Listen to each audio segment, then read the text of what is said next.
مولاي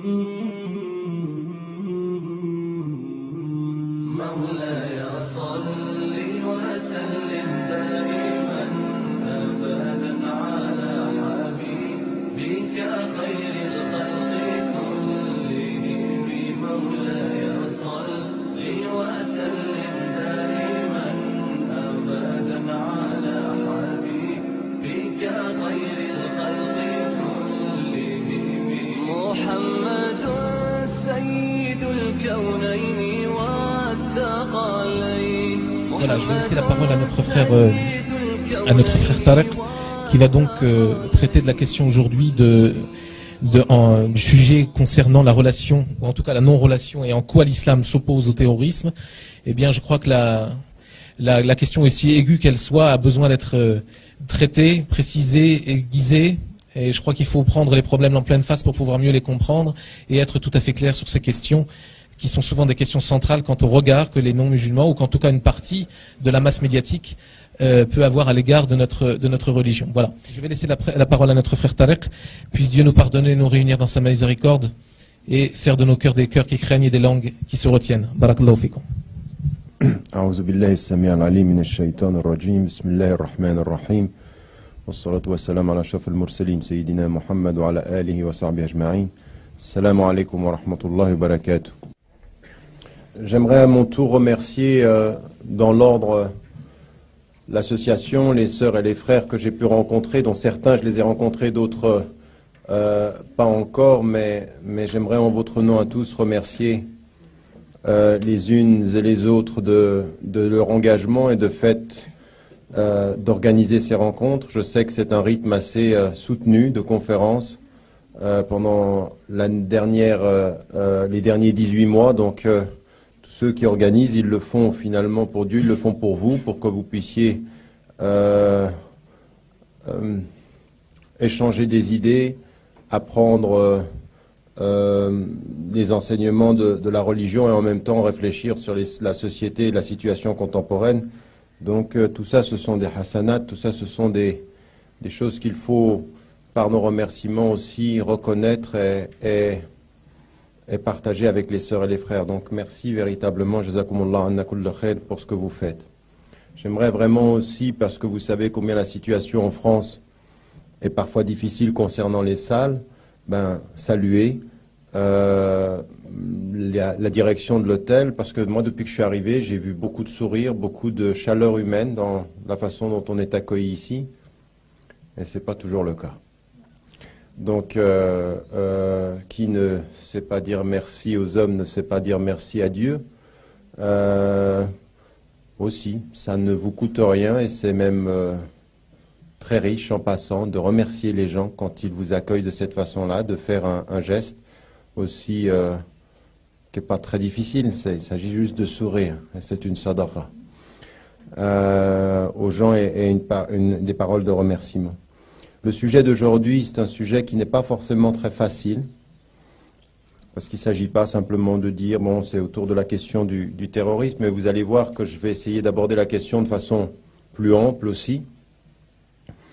Et j'aimerais vous proposer une réflexion en 3 moments. La première, c'est une introduction autour du concept lui-même, autour de la notion elle-même, parce qu'elle est problématique.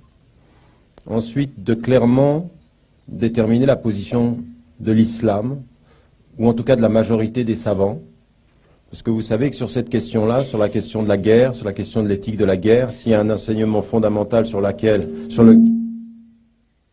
parle pas assez fort? Je peux me rapprocher, hein? Ça va comme ça?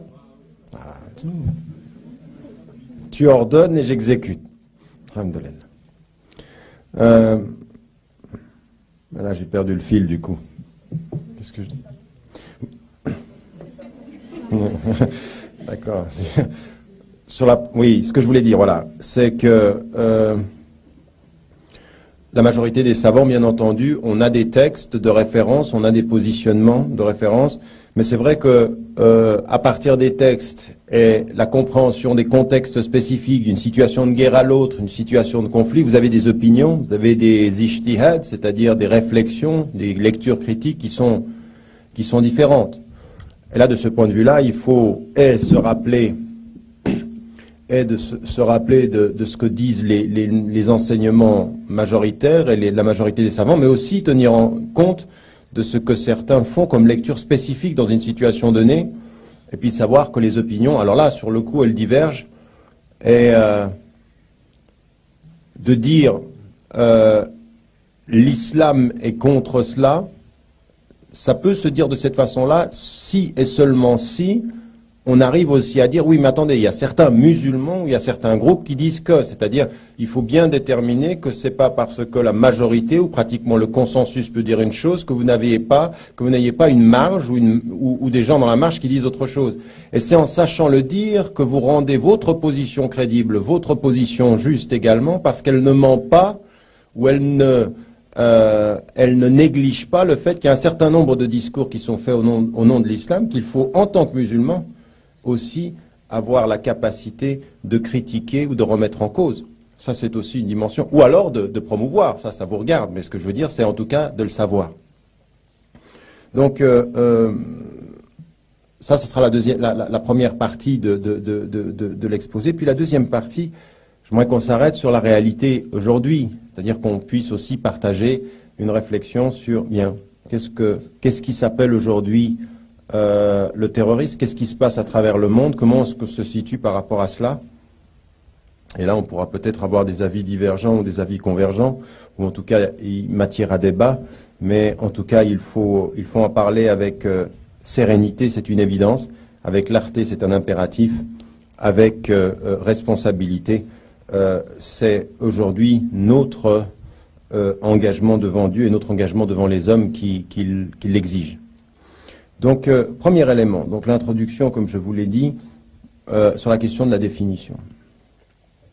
Si vous observez toutes les instances internationales, c'est-à-dire de tous les lieux où les nations se sont réunies pour en parler, où les ambassadeurs et les présidents ont pu se réunir pour déterminer quelque chose qui s'apparente à une définition du terrorisme, vous n'avez aujourd'hui, ni au niveau des Nations Unies, ni au niveau de l'Union européenne, ni au niveau américain, à plus forte raison, ni au niveau de l'OTAN, ni au niveau du Conseil de l'Europe, quelque chose qui puisse être présenté sur la scène internationale comme étant le terrorisme, c'est ça.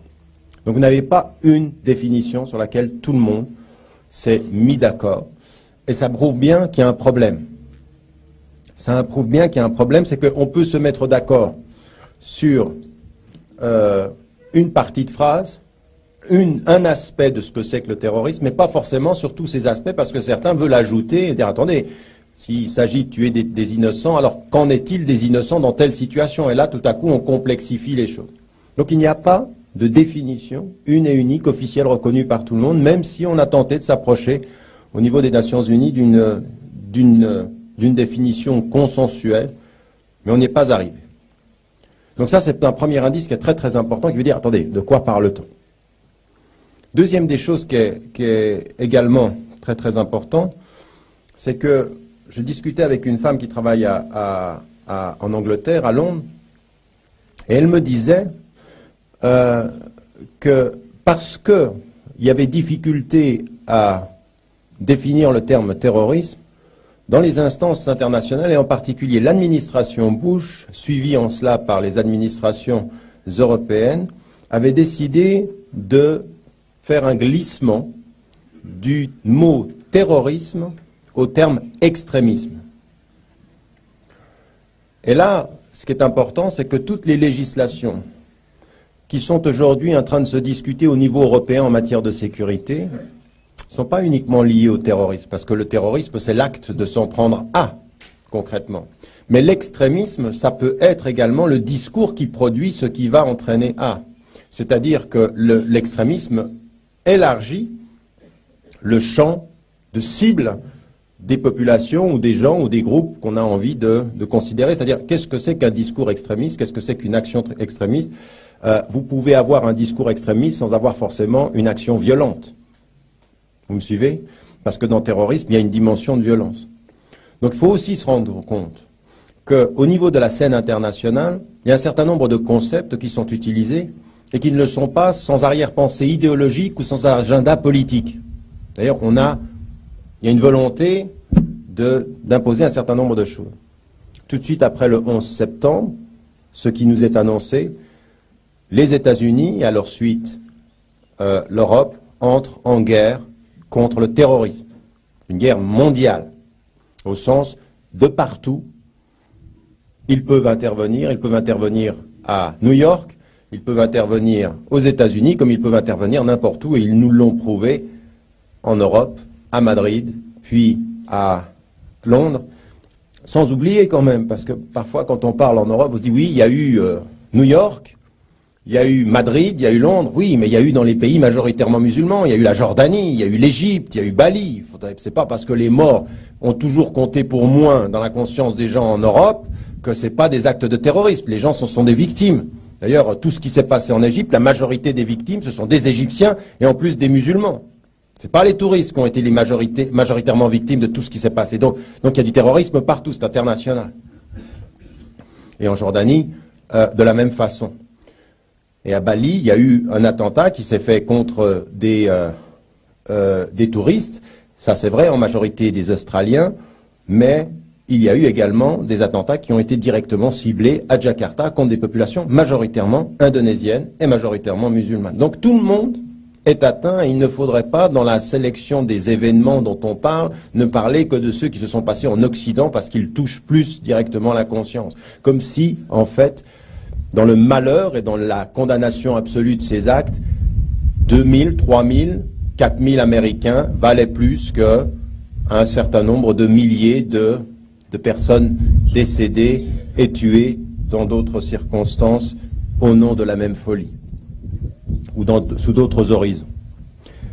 Bien, donc, premier élément donc, il y a un mot et il y a d'autres mots qui sont utilisés avec des agendas, avec des perspectives, avec une volonté aussi, non pas simplement alors du coup de s'en prendre aux conséquences des actes, mais également à tout ce qui le produit, à l'extrémisme.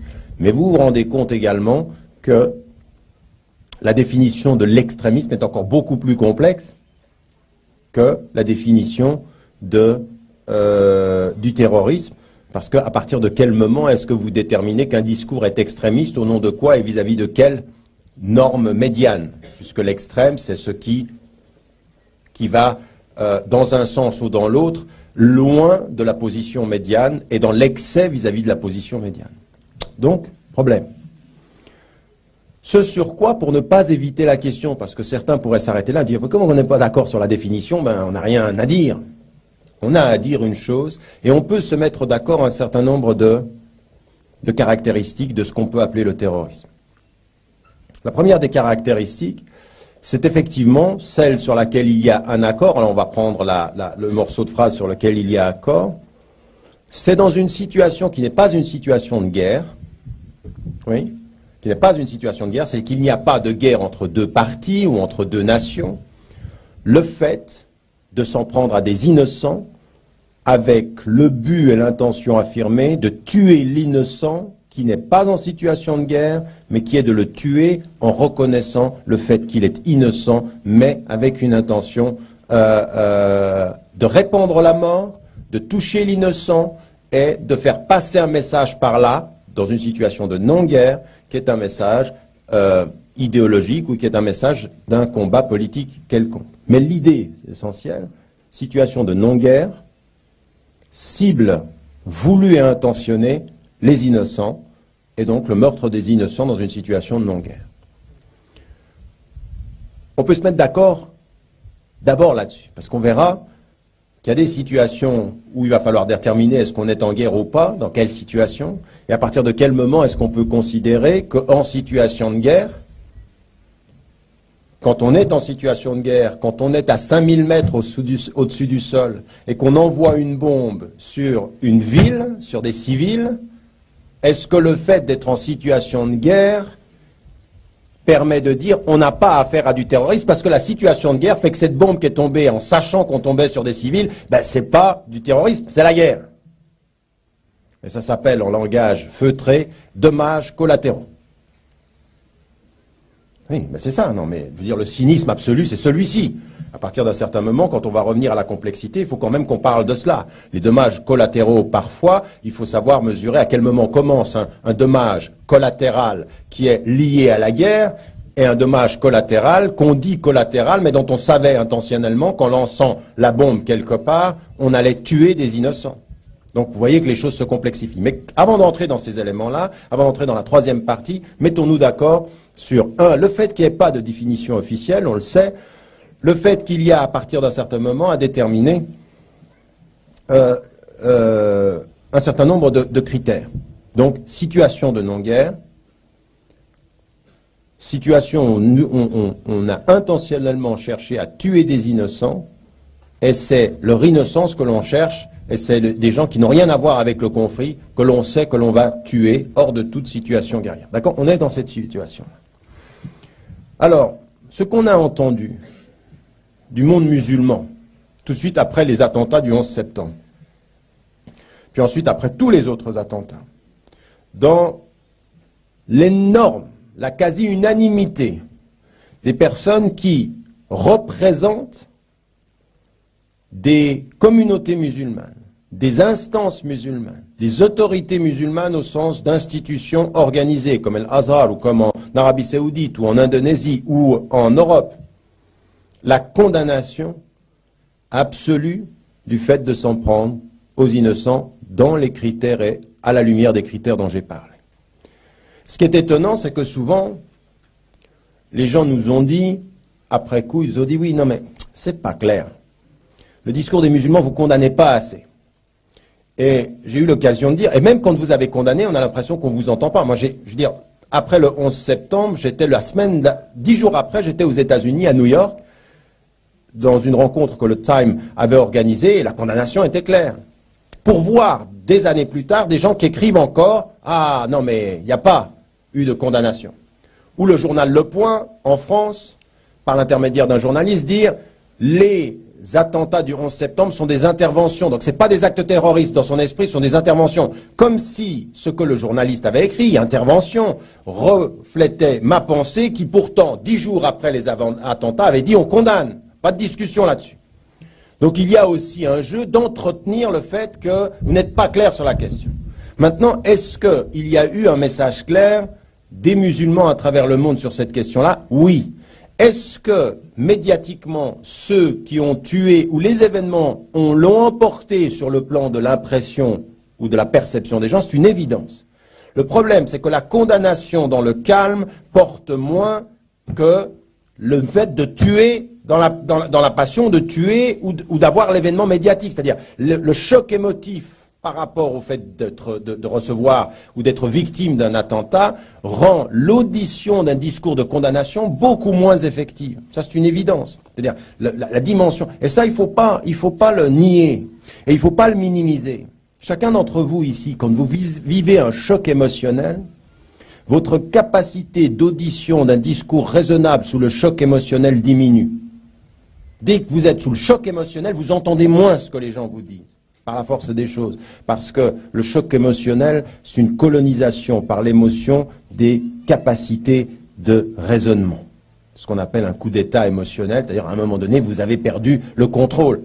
Mais ça, il faut vous rendre compte. Mais c'est vrai, vous pouvez dire ce que vous voulez. J'étais aux États-Unis après les attentats du 11 septembre. Quel que soit ce qu'on peut dire du gouvernement américain, la population américaine a vécu un choc émotionnel. Ça a été terrible. Mais c'est vrai, avec la peur, avec le dire, mais attendez, si ça se passe comme ça, et à un moment donné, on n'entend plus. Alors quand les gens vous disent, vous ne condamnez pas assez, il y a deux types de personnes. Il y a les gens qui, dans la bonne intention, n'ont pas entendu assez. Ils auraient voulu plus d'expression. Et donc, à eux, il faut leur répondre. Puis vous en avez d'autres, c'est des malins. Oui, ils entretiennent tout le temps la suspicion. Ils ont un agenda. Le fait de toujours vous mettre sur la défensive. Tout le temps vous dire, ah, et le terrorisme, et le terrorisme, et le terrorisme. Vous avez fait 20 fois, 30 fois, 40 fois, et le terrorisme. Donc, il y a des gens qui, dans la question, ont un agenda politique. Et il y en a d'autres, dans la question, ils ont la sincérité de leur cœur et de leur intelligence. Et il faut toujours répondre à chacun en lui donnant le bénéfice du doute quant à ses intentions. Toujours, c'est pour ça qu'on répète. Et on le dit. Et à un moment donné, quand on sait, quand on voit qu'il y en a qui jouent, et qui font semblant de ne pas entendre, je veux dire ceux qui ont un agenda politique, ceux qui ont une vision, ceux qui jouent avec les mots ou qui jouent avec les discours, à un moment donné, il faut refuser de se mettre tout le temps dans la défensive. On a dit, on a répondu, allez maintenant vous dégagez. On n'a pas le temps à perdre. Parce que le temps que vous nous faites perdre, vous savez pourquoi vous nous le faites perdre. Vous avez une volonté politique particulière. Ceux qui aujourd'hui construisent tout leur discours vis-à-vis de l'islam sur la peur. Oui, et le fait de dire, attention, en fait, la violence de l'islam est inscrite quelque part dans les enseignements de l'islam. Et comme c'est inscrit dans les enseignements de l'islam, tout musulman ou toute musulmane qui commencerait à être pratiquante pourrait à terme devenir potentiellement extrémiste et à terme pouvoir justifier la violence. Vous voyez comment finalement on essentialise, c'est-à-dire mais il y a des propos qui sont comme ça. Je viens de faire il y a des positionnements qui sont très clairs. Vous avez en France des gens qui sont dans cette perspective-là. Le problème, c'est pas l'islam violent ou l'islam politique. Le problème, c'est l'islam. Et ce que hier disait Le Pen sur cette question-là est aujourd'hui en train de se normaliser. Vous avez dans les propos d'un certain nombre d'acteurs de la droite, de Villiers à Sarkozy, des propos qui se sont normalisés sur l'entretien de la peur. C'est des discours politiques, mais je m'en fiche, j'ai le droit. Liberté d'expression. Non, mais c'est important d'entendre ça. Le problème, c'est que il y a eu des sondages mais ça vient d'où? C'est pas par rapport au terrorisme seulement, c'est par rapport à la menace. Donc, et après, on joue sur plusieurs niveaux. Alors, il y a la menace de la violence, mais ensuite, il y a la menace de la transformation de la société française. Je veux dire, quelqu'un qui peut dire et qui est reçu par un certain nombre d'instances en France qui dit « Mais quand les Français voient qu'on construit plus de mosquées que d'entreprises, il y a de quoi avoir peur. » Oui, il y a de quoi avoir peur qu'il y ait des gens qui pensent ce que tu viens de dire. Mais ça, c'est dit par des gens qui sont en train de normaliser un discours qui hier était à l'extrême de la droite et qui commence à devenir... Il faut savoir, les sondages sont assez inquiétants. 73% des gens, quand vous leur présentez le discours politique de l'extrême droite, c'est-à-dire de Le Pen, sans mentionner Le Pen, 73% le soutiennent. Quand vous ajoutez Le Pen, c'est 24% ou 22%. Pourquoi? Parce qu'en fait, on a fait de Le Pen un épouvantail, mais pas de son discours. Son discours passe, mais lui, il reste l'épouvantail. Et donc, vous avez des partis politiques qui... Mais ça vient sur quoi? Il y a des gens qui entretiennent cette atmosphère de peur. Et l'un des outils de cela, c'est l'entretien toujours de la violence potentielle de cette... Alors là, c'est pour ça qu'il faut avoir un discours clair, refusant la manipulation politique, mais acceptant la clarté du discours, d'une part des principes islamiques, ça là-dessus il faut être clair, mais en même temps de ne pas être naïf politiquement. Il faut être clair sur le plan des principes et absolument pas naïf sur le plan du politique. Il faut être respecté. Vous appartenez en fait à vos principes. Votre loyauté, elle doit être à des principes très clairs. Voilà, là-dessus, ça c'est une condamnation claire et je le répéterai. Mais je ne me ferai pas le jouet de manipulation politique. Vous voyez ce positionnement-là qui est très clair dans sa conscience, mais également très vigilant dans son intelligence. Parce qu'il y a des gens qui, au nom de questions qu'ils posent à vos consciences, sont en train de jouer avec la dimension idéologique et la dimension politique et d'entretenir un climat très malsain. Bien.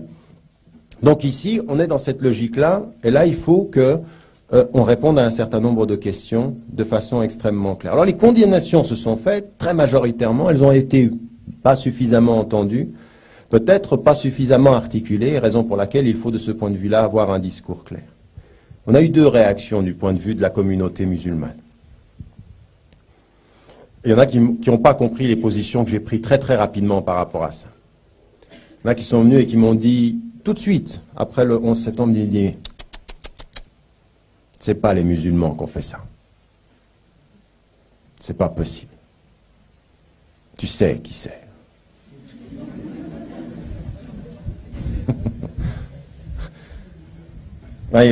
Vous avez compris, un peu la paranoïa, il y a quelque chose. Bon. Ma première réponse, elle a été celle-ci. Dans le positionnement de principe, dans la condamnation, on s'en tient à ce qu'on sait. Ça, c'est pas un principe qui vient de nulle part, c'est un principe islamique. Quand tu dois porter un jugement, tu t'arrêtes à ce que tu sais. Si tu sais pas, tu te tais. Mais ce que tu sais, il faut prendre une position par rapport à ce que tu sais. Tu dis, voilà ce que je sais par rapport à ça. Je prends une position. Sur le reste, Allahu A'lam. Ce qui est factuel, et sur lequel il n'y a absolument aucune discussion. Et il n'y en a pas un d'entre vous, une sœur ou frère, qui peut me dire c'est pas vrai. Parce que je l'ai entendu moi-même. Donc sur ce que je sais, c'est qu'il y a des musulmans et des musulmanes qui pensent effectivement et qui l'ont dit qu'on peut s'en prendre à des gens qui sont des non-musulmans par le seul fait qu'ils sont américains ou juifs ou chrétiens et que ceci est légal. Il y a des musulmans qui pensent ça. Il y a des musulmans qui pensent, sur la base d'une lecture littérale d'un hadith, qu'on peut s'en prendre. Parce qu'il y a une oppression générale des musulmans à travers le monde, donc c'est halal. Vous le savez. Et qu'il y a également des jeunes et des moins jeunes qui, à partir d'un certain moment, peuvent se dire « Moi, je peux donner ma vie dans ce sens-là et on a le droit de s'en prendre. Ce sont des oppresseurs, donc on s'en prend. » Donc, ce discours-là, il existe. Premier élément.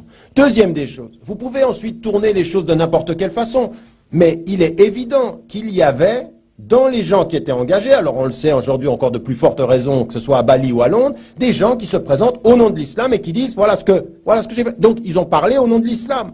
Le jeune Mohammed Siddiq Khan, qui a été l'un des 4 qui a explosé le bus à Londres, il y a une vidéo. Alors encore une fois, on peut penser que c'est, tu sais, qui a fait la vidéo. Enfin, il est sur la vidéo et il dit au nom de l'islam, vous tuez nos frères en Irak, on viendra vous tuer à Londres. Donc il y a des gens qui portent ce discours-là. Sur cette base-là,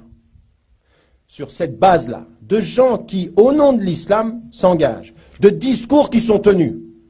Après, vous pouvez imaginer qu'Ayman al-Zawahiri, c'est quelqu'un d'autre que lui, que c'est un déguisement.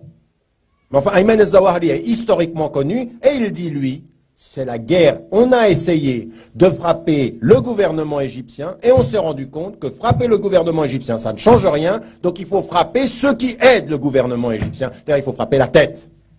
Il le dit ça. Donc ce discours qu'il tient, il faut à partir d'un certain moment dire, moi sur ce que je sais là, je prends une position. Qui maintenant pourrait être derrière, manipulant tout le monde, Allahu A'lam. Mais moi en tant que musulman, sur la base de mes principes, je dois prendre position sur ceux qui tiennent ce discours-là et ceux qui s'y engagent. Et je sais qu'il y a des musulmans qui le tiennent. Et il faut prendre position. On ne peut pas tourner tout sous l'angle de la paranoïa et finalement se cacher derrière ça. Ah non, non, non, non, c'est pas des musulmans. Moi, il y a des doutes. Bon, mais qu'est-ce que tu en penses? Ah, j'ai des doutes. T'as des doutes sur quoi? Sur tout. Et voilà, on est parti, on a pris la porte. Ah non, tu réponds. C'est vrai ou c'est faux? Tu peux avoir des doutes. Moi, je ne sais pas. On va y venir sur la fin. Tu peux avoir des doutes. Mais sur ce qui est certain, tu prends des positions. Sur la réalité du discours qui dit qu'on peut s'en prendre à un Américain parce qu'il est Américain, qu'on peut tuer quelqu'un, vous le savez que ce discours-là existe. Et qu'à partir d'un certain moment, il faut prendre position. Donc là, une chose qui est importante, c'est s'en tenir à ce que l'on sait. Quant à ce que l'on ne sait pas, il est légitime, et on n'est pas les seuls, à poser des questions.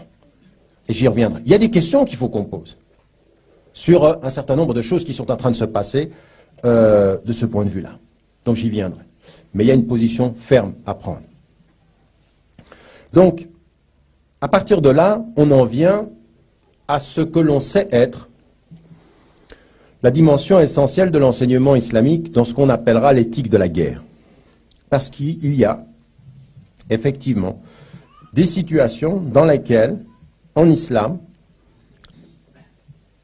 la situation de guerre est envisagée et envisageable. Et là, il faut commencer par là. C'est là que ça commence. Toute la réflexion du rapport à la violence commence par rapport à cela. Premier des éléments, il y a un concept sur lequel il faut qu'on se mette bien d'accord, avant d'en venir au fond. Le premier concept, c'est le terme de djihad. Alors, il y a certaines musulmanes et certains musulmans qui sont tellement mal à l'aise avec le terme qu'ils finalement, dès qu'il y a un terme qui gêne, hop, on ne l'utilise pas, ou alors c'est purement spirituel.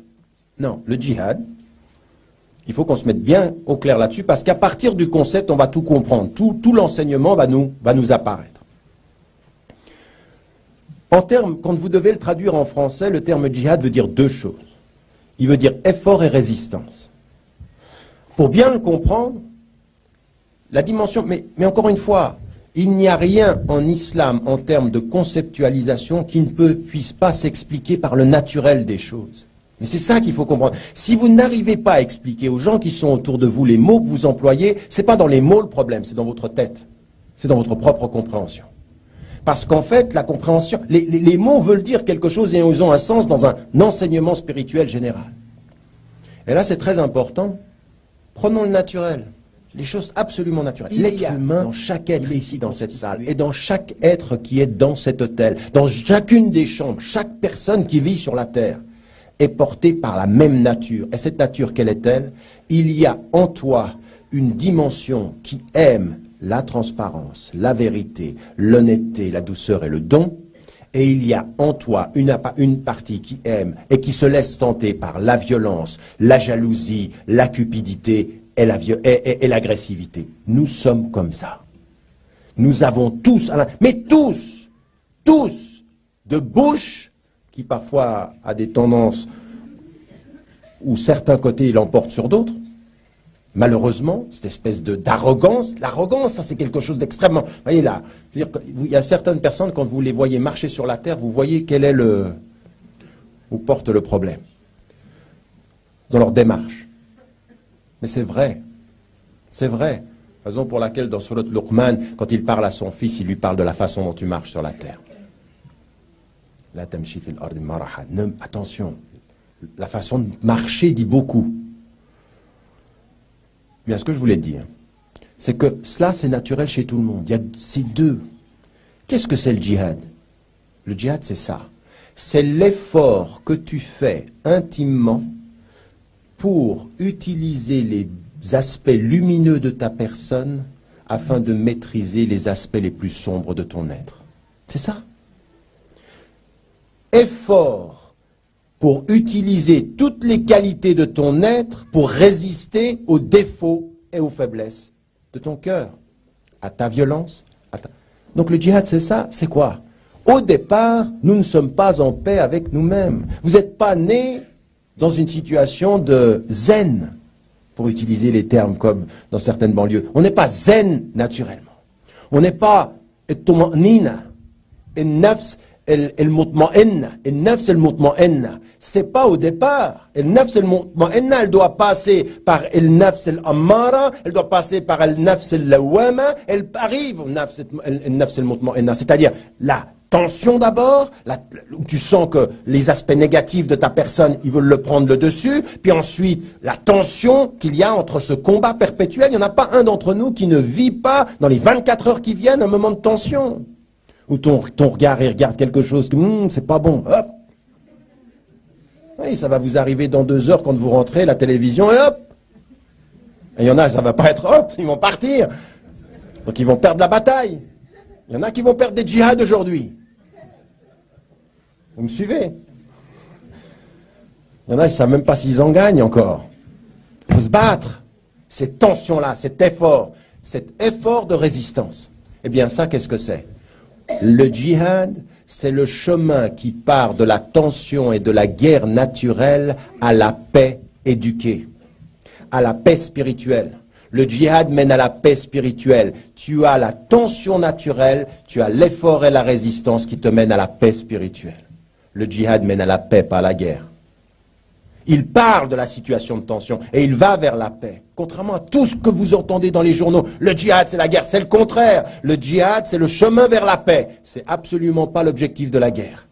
C'est contre notre gré que nous passons par la tension pour aller avec notre gré vers plus de tension. C'est ça. Et Nia, elle est là. Rétablir la paix avec moi-même. Effort et résistance. Eh bien, de la même façon que vous connaissez les hommes. Et les hommes qui sont votre voisin de palier, puis ensuite le pays à côté, et les nations, eh bien vous avez les mêmes tensions. Vous avez des nations, à un moment donné de leur histoire, c'est pas intrinsèquement en eux, mais il peut y avoir des volontés de puissance, il peut y avoir de l'agression, il peut y avoir l'oubli des droits. C'est par exemple, dans les années, au 19e siècle, tout à coup, une nation qui pense qu'elle a la civilisation, elle va l'imposer. elle va la proposer, en fait elle l'impose. C'est Jules Ferry, on va civiliser ces sauvages. Les sauvages, c'était vos parents. Mais c'est ça qui a été dit. Et ceux qui ont résisté, qu'est-ce qu'ils ont fait? C'est-à-dire, au nom de notre dignité, au nom de la lumière, on résiste à votre part d'ombre. Vouloir nous imposer votre civilisation, c'est votre part d'ombre, c'est pas la lumière. C'est votre arrogance, c'est votre cupidité, parce qu'en fait, vous avez parlé de civilisation, vous avez oublié de dire que vous veniez chercher ce qui était sous le sol de nos pays, nos richesses. Mais ça, c'est une réalité. La résistance à l'oppression. Donc, à un moment donné, au nom de la dignité, il doit y avoir une résistance. ولولا دفع الناس بعضهم ببعض لهدمت دفع الله الناس بعضهم ببعض لهدمت لهدمت صوامع. Il y a toute la dimension des lieux religieux, mais ce que je voulais dire ici, ولولا دفع الله الناس بعضهم ببعض لفسدت الأرض. La terre aurait été corrompue s'il n'y avait pas des gens qui faisaient l'équilibre. Pourquoi? Parce qu'il y a des gens qui vont oppresser et il y a des gens qui vont leur résister. Et cette résistance-là, c'est un effort et une résistance vis-à-vis de quoi? De l'agression. Et là, il y a légitimité de la résistance par rapport à l'agression, dans ce cas et dans ce cas seulement. Raison pour laquelle, pendant les 13 années de la Mecque, les musulmans, à l'exemple du prophète, ils ont été, de ce point de vue-là, dans la résistance passive. Et à un moment donné, ils arrivent à Médine, et ils savent, quand ils arrivent à Médine, que les Mécois ne vont pas les laisser. Parce que finalement, là, on est passé à un niveau supérieur. Là, ils étaient une petite minorité qu'on maîtrisait. Ils sont sortis, et ils deviennent une entité vis-à-vis de laquelle une guerre se déclare. Dans la minorité, on les oppressait, et tout à coup, ils sortent, et ça devient la dimension d'une guerre, d'une opposition entre deux entités, Médine contre la Mecque. Avant, c'était à l'intérieur de la Mecque et il y avait oppression, donc résistance. Et tout à coup, Uzina lilladhina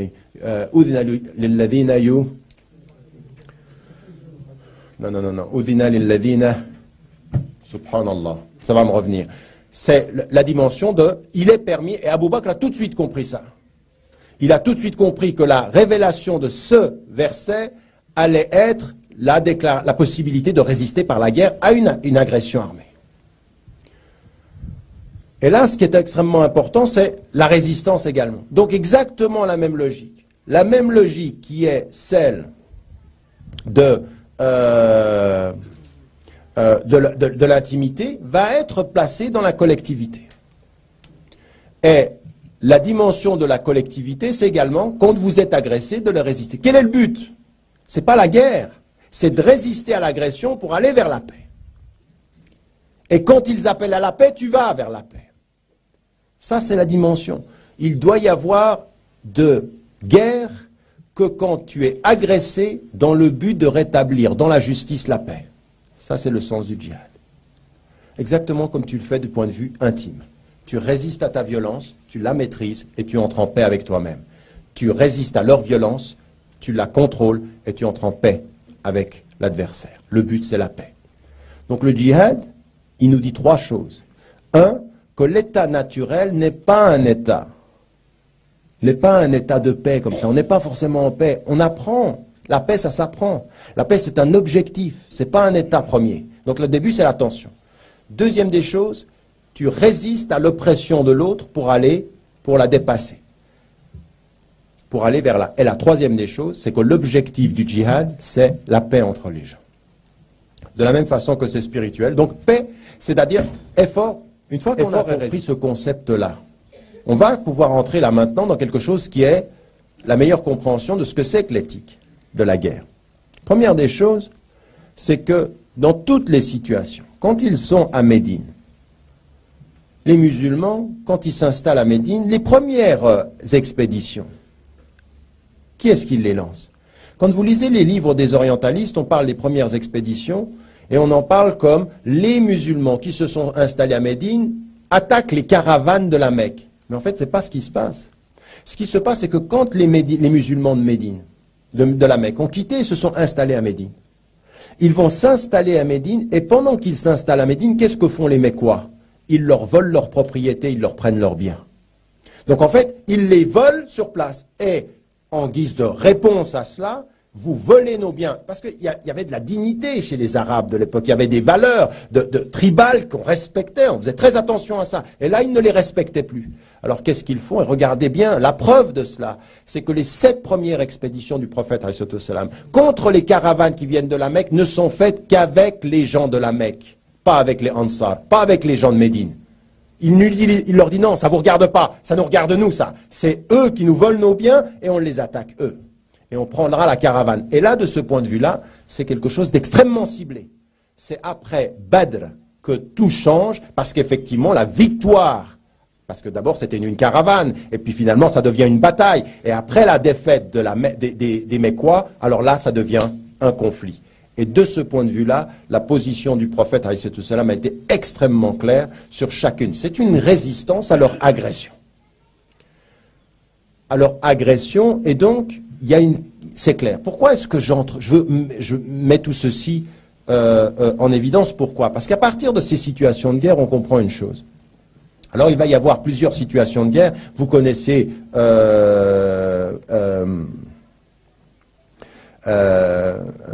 les différentes dates, que ce soit Badr ou Uhud, etc. Mais ce qui est important, c'est une situation. À un moment donné, vous savez qu'à Uhud, Khalid ibn al-Walid est dans le camp adverse. Et puis finalement, il va devenir musulman sur le tard, assez tard. Et il va y avoir Khaybar et il va y avoir Hunayn, ces 2 conflits qui vont venir dans la dernière partie de la vie du prophète. Et puis finalement, à un moment donné, il va envoyer à nouveau Oussama dans le nord, juste avant. Dans ces derniers jours, il envoie Oussama dans le nord. Et ces 3 moments sont très importants. Pourquoi? Parce que là, on va comprendre quelque chose d'important. On est dans l'ordre de la résistance, on est dans l'ordre de la résistance à l'oppression, et le djihad, c'est ça. Je résiste et je vais vers la paix. Mais quand il y a oppression, et quand il y a survie, quand ma survie est en jeu, je résiste à la dignité. Pourquoi? Parce que, justement, quand vous avez compris le verset, parce que, qu'est-ce que dit Allah subhanahu wa ta'ala? Il nous dit, si vous ne résistez pas, si vous laissez l'oppresseur, si vous le laissez prendre, c'est la corruption. C'est-à-dire que le pouvoir absolu d'un homme, ou d'une nation, ou d'un pouvoir, c'est la corruption sur la terre. Donc la dignité des hommes, c'est de savoir de dire non, il y a une justice. Il y a une justice, et cette justice, il faut se lever pour ça. Si, en dernières instances, on est dans cette obligation-là, surtout de ne pas accepter, donc, de ne pas accepter de disparaître au nom... Alors, il y a une chose qui est extrêmement importante. Toutes les voies de la non-violence doivent être choisies, mais en dernier recours, si c'est la seule chose qui peut être faite pour rester, préserver sa dignité, il faut le faire. Et à un moment donné, Khalid ibn al-Walid est devenu musulman et il a gardé encore les anciennes attitudes qui étaient les attitudes des Arabes, c'était les règles. Et il y avait une règle. Quand on faisait des prisonniers, on les tuait. On tuait les prisonniers. Et à un moment donné, Khalid ibn al-Walid fait des prisonniers et il y a un contentieux entre lui qui est ancien et les prisonniers dans une des tribus. Et il commençait à tuer. Et tout à coup, un des compagnons du prophète vient et lui dit « Arrête, c'est pas ça. Nous, c'est pas notre religion. » Et on a rapporté ça au prophète et il en a voulu et il demandait à Dieu « Oh Dieu, je suis innocent de ce qu'a fait Khalid ibn al-Walid. Je suis innocent de ce qu'il a fait. » Une autre fois, il passe à côté, à la suite de la guerre, il passe à côté et des gens sont à côté d'une femme qui est étendue, qui vient de mourir. C'était dans la même situation et il dit qu'est-ce qui s'est passé? Il dit c'est Khalid ibn al-Walid qui a tué cette femme. Il a dit allez tout de suite dire à Khalid ibn al-Walid que le prophète interdit qu'on tue des enfants, des femmes et des esclaves. Deuxième enseignement très très important. Premier enseignement, écoutez bien, le prisonnier qui t'a combattu arme à la main, quand il est maintenant dans tes mains, dans cette situation-là, c'est fini. Il n'est plus en situation où tu le tues. Il y a eu un cas dans la révélation qui était après Badr, mais ce n'est pas sur la question de la guerre, c'est la question de l'histoire qui va suivre. Parce qu'effectivement, à un moment donné, les gens ont pensé, ce prophète, là, alayhi salatu wassalam, quand il gagne, il est très généreux. Donc à la limite, Et ça a donné ce mot-là. Et le prophète a toujours été de ceux qui pardonnent. A toujours été de ceux qui pardonnent à la suite des guerres.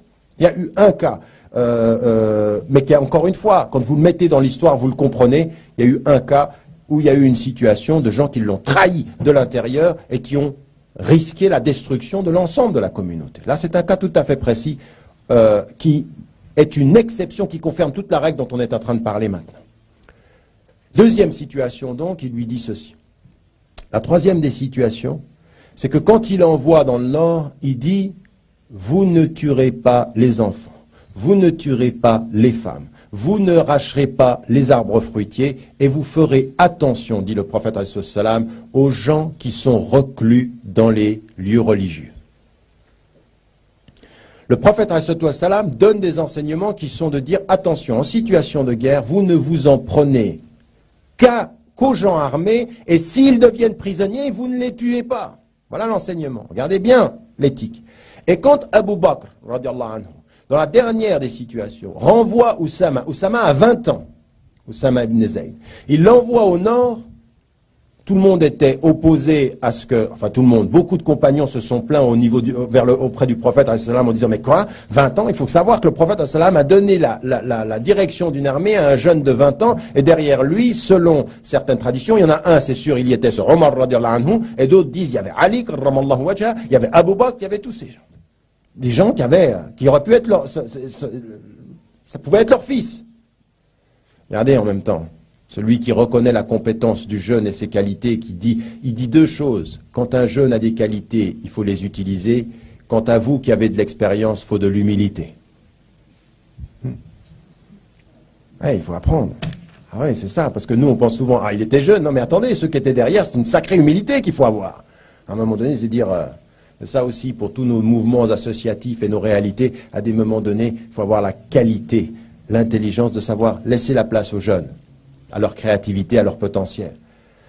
L'enseignement qui est très important, c'est qu'il lui dit, quand tu vas partir là-bas, tu ne t'en prendras pas aux femmes, tu ne t'en prendras pas aux enfants, tu ne t'en prendras pas aux esclaves, tu ne t'en prendras pas aux animaux, tu ne t'en prendras pas aux arbres fruitiers. Il est en train de lui dire, tu ne t'en prendras au fond qu'à ceux qui te font face de façon armée. Tu ne tues pas les innocents. En situation de guerre, tu ne tues pas les innocents. C'est vous dire qu'en situation de non-guerre, à plus forte raison, tu ne le fais pas. Donc là, il y a une clarté absolue de cette situation. L'enseignement de l'éthique de la guerre, de ce point de vue-là, est clair. Donc le terrorisme, comme on l'a défini dans la première partie, par rapport à cela, il est extrêmement clair qu'on ne peut pas légitimer le fait de s'en prendre à des innocents. Mais c'est même, vous savez, même le prophète, quand il se dirige vers la Mecque, le retour à la Mecque, au moment où c'est le Fath, c'est vraiment l'ouverture et la victoire, à un moment donné, il dit à un des compagnons, j'ai vu une petite nichée de chiens sur le bord de la route, va et protège-les de l'armée. Va et protège-les de l'armée. Il envoie c'est le moment de la victoire, vous revenez à la Mecque victorieux. Il leur dit, il y a des petits chiens là, il ne faut pas qu'on les tue. La conscience de la vie. La conscience de la vie. Celle qu'on devrait avoir nous-mêmes quand on sacrifie nos animaux. Parce que même là, c'est très important. Ne pas tuer n'importe comment des animaux. Les animaux sont innocents. Il faut aller jusque-là. Il faut faire attention à la vie des animaux. Il entre victorieux à la Mecque, il est prosterné sur sa monture et il dit attention aux chiens. Attendez, vous voyez comment il donnait de la valeur, il avait la valeur de la vie. Quand on a compris cela, quand on comprend cet enseignement-là, qui est un enseignement profondément spirituel vis-à-vis de la vie, profondément respectueux de ce que Allah SWT a créé, il envoie un message extrêmement clair. La dignité de l'homme et de résister à la violence des hommes. Mais la résistance à la violence des hommes ne se fera que contre les hommes violents. Vous m'avez suivi? Ça, il faut l'apprendre. Il faut l'intégrer. Parce que ça, c'est très très important. Je n'accepte pas ta violence au nom de notre dignité commune, mais je ne m'en prendrai qu'à ta violence au nom de la justice qui nous est commune. C'est ça, la réalité de cette attitude-là. Et ça, c'est fondamental dans notre façon d'aborder cette question. Donc, Une fois qu'on a compris cet enseignement-là,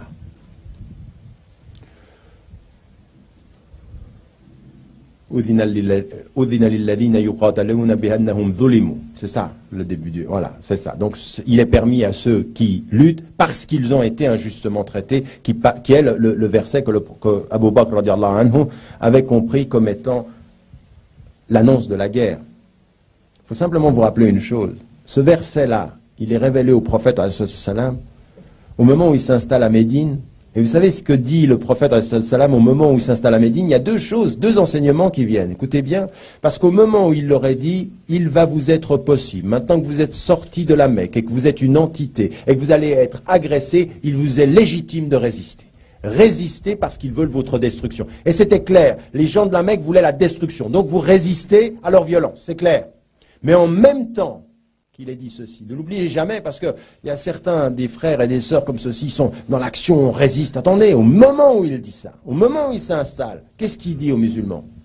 Il arrive à Médine, il sait que maintenant il va y avoir un conflit, ça va être, les Mécois ne vont pas le laisser. Il dit, Ifshus salam, répandez la paix.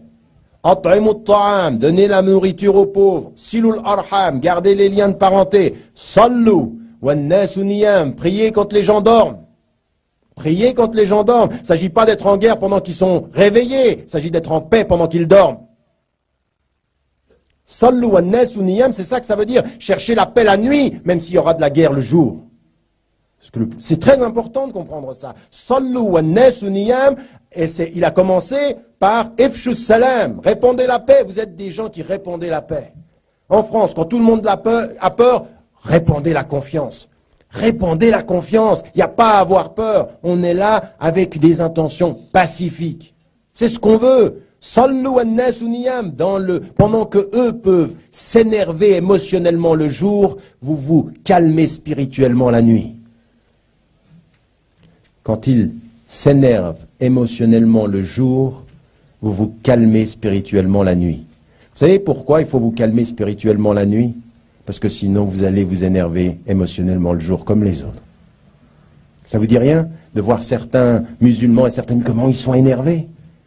Ils sont dans la même chose que tout. Ils entretiennent la peur, ils ont peur. On est aujourd'hui dans une réalité de crise psychologique. C'est une vraie crise psychologique que vit la communauté musulmane aujourd'hui. Il y a de la peur. Et regardez par quoi il termine, après avoir dit « donnez de la nourriture », après avoir dit « restez vos parents ». Parce que vous ne pouvez pas être « sallu wan nasu niyam » après « silul arham », c'est très important. Tu ne trouves pas la paix la nuit avec Dieu si tu es en conflit le jour avec tes parents. Essayez, vous verrez, ça ne marche pas. Ça ne marche pas. Jamais. Jamais. Mais ça, c'est de là, on parle des réalités qui font violence, intimement. Et il termine par quoi? Vous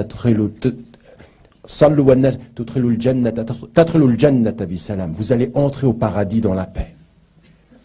Il commence Ifshus salam, at'imut ta'am, silul arham, sallu wan nasu niyam, tadkhulul jannata bi salam.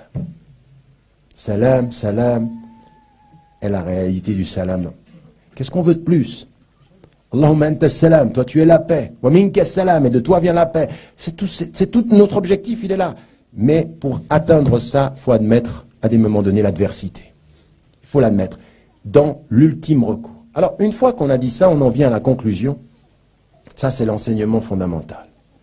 Et donc, notre condamnation de toutes celles et de tous ceux qui vont s'en prendre à la vie des innocents, en tuant des innocents, c'est non. Condamnation absolue, ça n'existe pas. Alors après qu'on a dit ce grand principe-là, on en vient à un certain nombre de questions.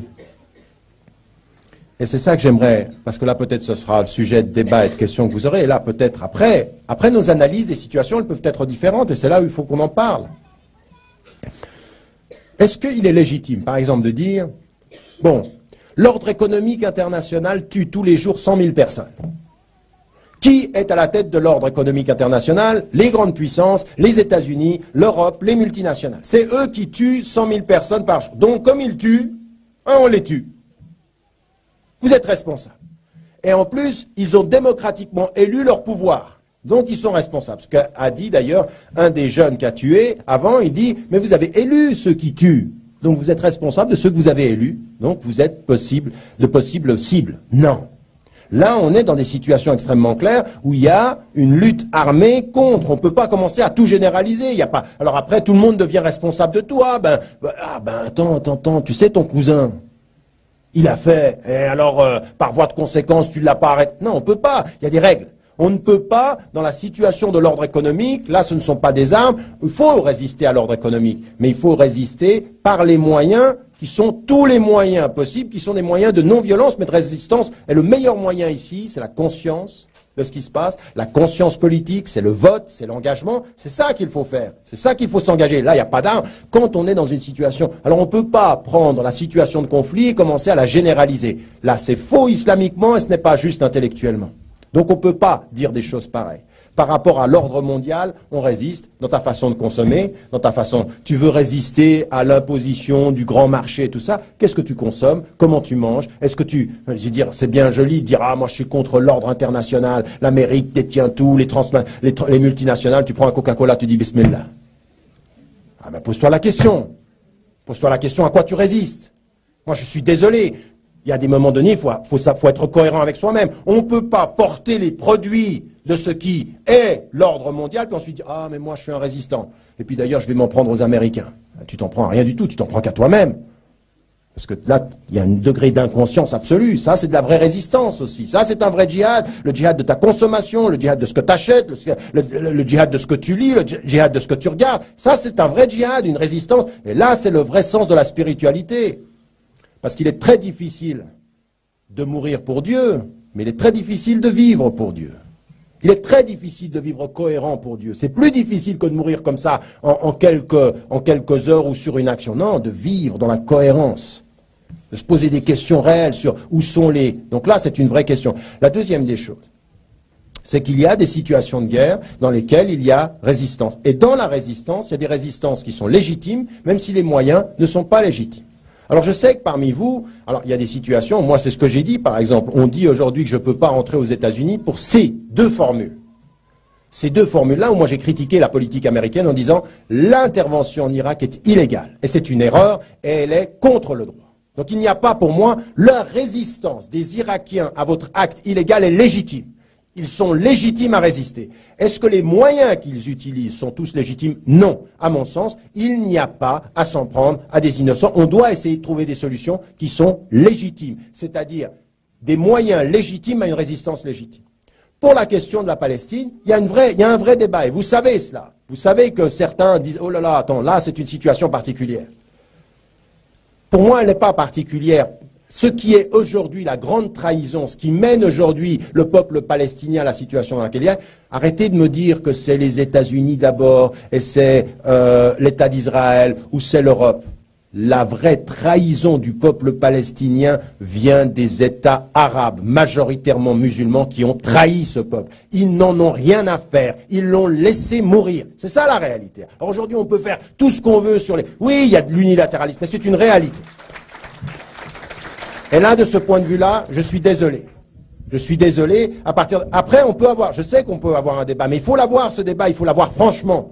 C'est-à-dire que la résistance palestinienne, elle est absolument légitime. C'est ce que j'ai dit à l'ambassade américaine. Je dis, je trouve que certains moyens utilisés sont illégitimes. S'en prendre à des innocents, je ne le revendiquerai jamais du point de vue des références islamiques. Tout ce que j'apprends de mes références islamiques, c'est de dire, tuer un innocent, ça n'est pas légitime. Vous pourrez me dire ce que vous voulez, mais mettre une bombe quand on sait qu'on va tuer un enfant israélien de 8 ans, et puis après me dire, oui, mais ses parents qui sont venus là, ils savaient qu'ils étaient en situation de guerre, je ne trouve pas ça légitime du point de vue des principes islamiques, je le dis avec force, ça ne l'est pas. On peut ne pas être d'accord, mais il faut assumer vos positions. Parce que si vous acceptez cela dans cette situation-là, il va falloir l'assumer ailleurs aussi. Vous ne pouvez pas simplement dire...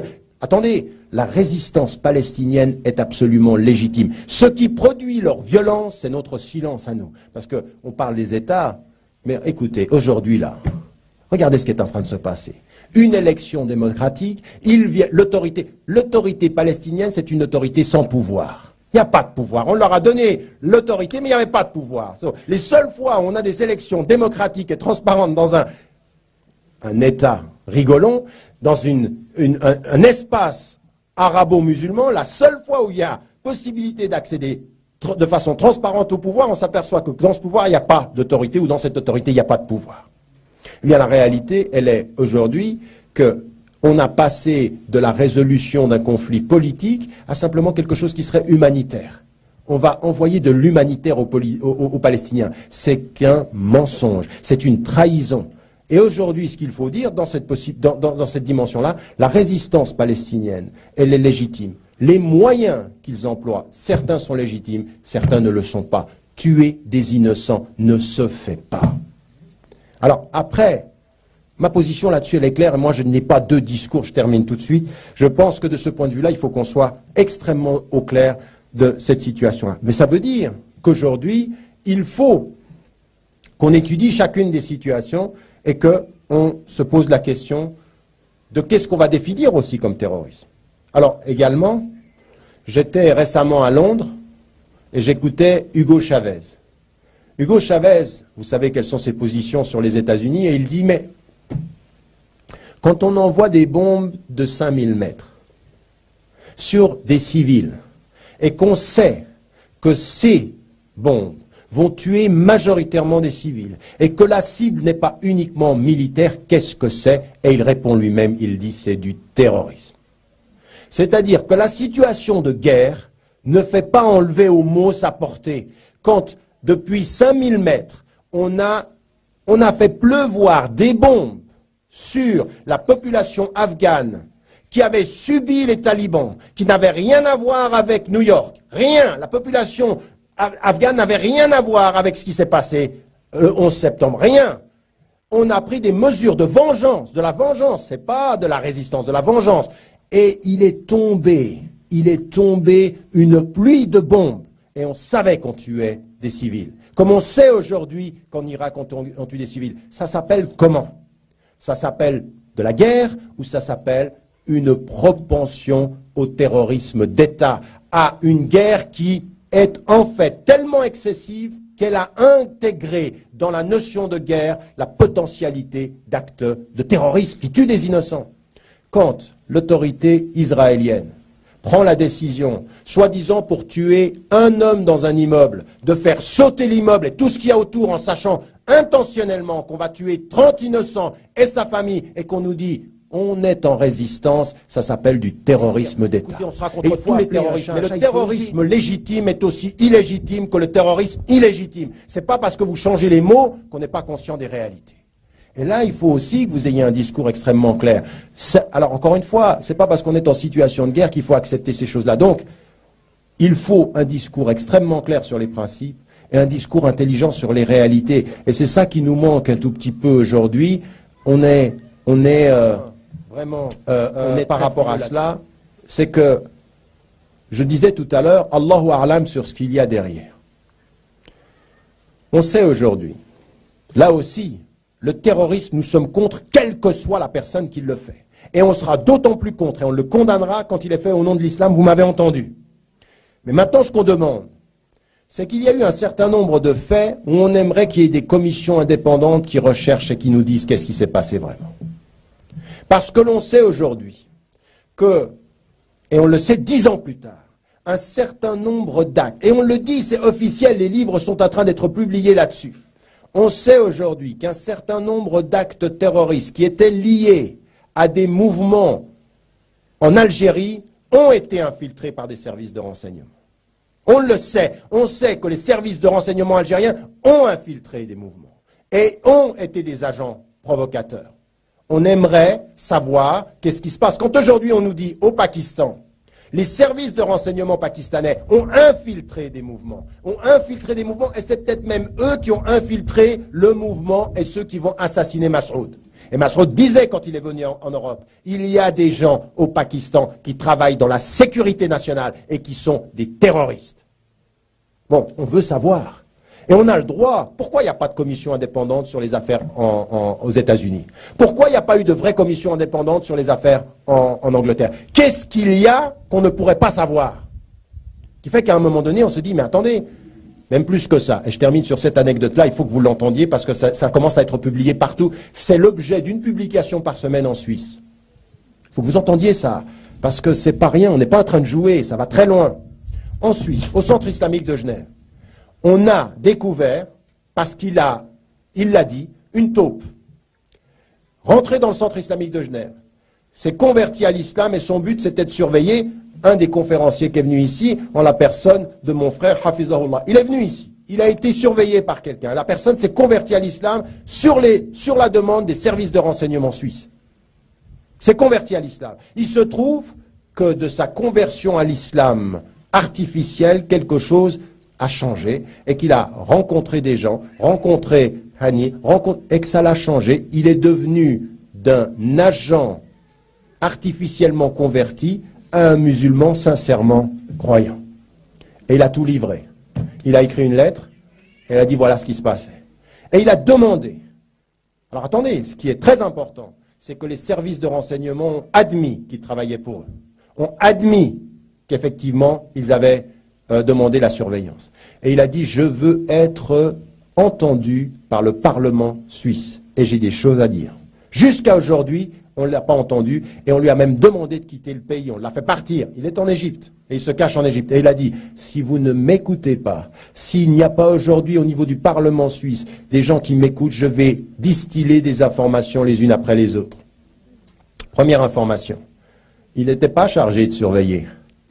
Il était chargé, et il le dit, c'est sur Oumma, vous pouvez voir, il est chargé d'entrer au centre islamique, de mettre sur l'ordinateur du centre islamique des noms de personnes. Ces noms de personnes étaient parmi ceux qui de Genève partaient en Irak pour faire le lien. Les services de renseignement suisses, mettre des noms dans un ordinateur pour mouiller quelqu'un. Aucune négation de cela. On veut savoir, des commissions indépendantes, il faut que les parlements entendent. Plus que ça, les services de renseignement qui disent « cet homme-là est une cible qu'il faut faire disparaître ». Attendez, mais on en est là. Donc à partir d'un certain moment, on n'est pas en train de jouer. On n'est absolument pas en train de jouer. Et vous savez ce qu'il dit? Il dit « j'étais en Syrie et j'ai identifié un certain nombre de personnes. Et quand je suis revenu vers les agents, les services de renseignement suisses, quand j'ai identifié un certain nombre de personnes, regardez ce qu'il lui répond. Il lui dit, ce sont des agents provocateurs. Vous savez ce que c'est un agent provocateur? C'est un homme qui travaille pour des services de renseignement d'un pays qui est censé rentrer dans une cellule, attiser la haine et pousser à l'action. De l'intérieur de services. On sait que ça s'est passé en Algérie. On sait que ça s'est passé au Pakistan. On sait que ça s'est passé... Et pourquoi alors, contre tous les terroristes, mais contre les États. On sait, alors quand on le dit aujourd'hui, on dit les services de renseignement sont mouillés. Les services saoudiens, des services pakistanais, des services algériens et des services américains, la CIA ne l'aurait pas fait?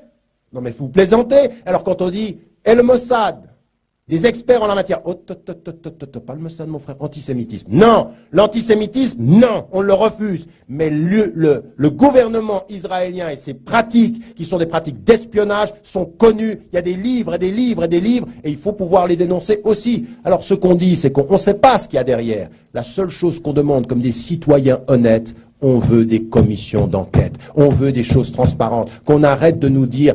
Alors oui, on le sait, et vous m'avez bien entendu, et je termine là-dessus, il y a des musulmans qui parlent de cette façon, il y a des musulmans qui se sont appliqués. Nous condamnons ce qu'ils font, nous condamnons la façon dont ils comprennent l'islam, et nous disons qu'au nom de l'islam, c'est non à ce terrorisme-là. Et nous disons en tant que citoyens, vous Français, moi Suisse, nous voulons des commissions transparentes, savoir ce qui s'est vraiment passé. Qui a intérêt à utiliser des musulmans ou qui a intérêt parmi les musulmans à entretenir ce climat de terreur? Pourquoi est-ce que ça se passe comme ça? Et qu'on ne vienne pas nous dire « Ah voilà, vous êtes dans la théorie de la manipulation ». Non, on regarde les faits.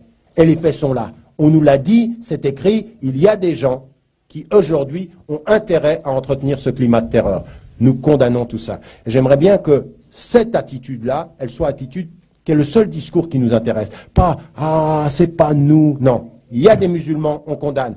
C'est fait au nom de l'islam, on condamne. Et il y a des choses qu'on ne sait pas, on veut la transparence. Voilà. Ce qu'on ne sait pas, on veut savoir. Et ce qu'on sait, on condamne. C'est clair. Vous voulez plus que ça? On ne peut pas.